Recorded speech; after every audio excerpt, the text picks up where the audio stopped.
नमस्कार. नवीन वर्षाच्या हार्दिक शुभेच्छा.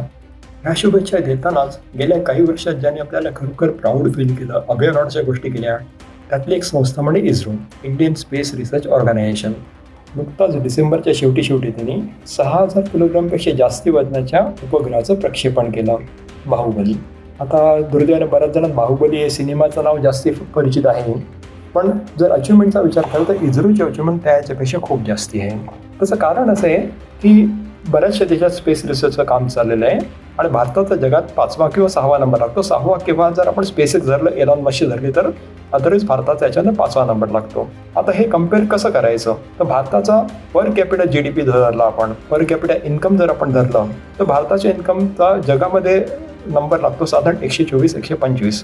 आता तुम्ही विचार करा, जर ह्या देशाचं इन्कम पर कॅपिटल एवढं कमी असेल, त्या देशाचं बजेटही कमी असणार आहे. त्यामुळे इस्रोचं बजेट देखील कमी असतं. एवढ्या कमी बजेटवरती, ज्याला बिझनेस जार्गनमध्ये शू स्ट्रिंग बजेट म्हणतात, त्या ह्याच्यामध्ये इस्रोने जे करून दाखवलं ती खरंच खूप मोठी अचिव्हमेंट आहे.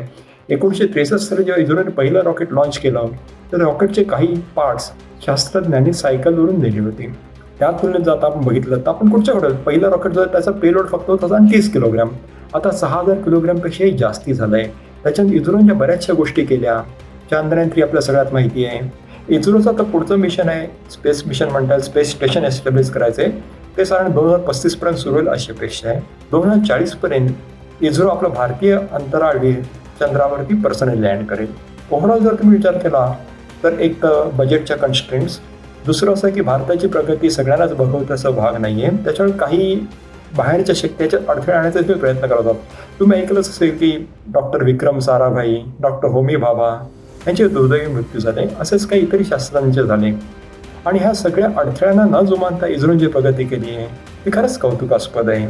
आपण वेगळ्या सेलिब्रिटीचं नेहमीच कौतुक करतो, करावं. मनोरंजन एक महत्त्वाचा भाग आहे, खेळ देखील एक महत्त्वाचा भाग आहे, पण ज्यांनी आपल्या देशाला मानाचं स्थान मिळवलं त्या इस्रोला आपण सेलिब्रिटी म्हणून कधी मानणार? जर तुम्हाला विचार पटले असतील तर इतर लोकांबरोबर हे विचार शेअर करा. स्वातंत्र्य सावरकरांनी असं म्हटलं होतं की देहाकडून देवाकडे जाताना मध्ये देश लागतो, पण असं प्रत्यक्षाने फार थोडे लोक आहेत, फार थोडे ऑर्गनायझेशन आहेत. इस्रो त्यापैकीच एक आहे आणि मला वाटतं इस्रोला आपण मनापासून वंदन करावं. धन्यवाद.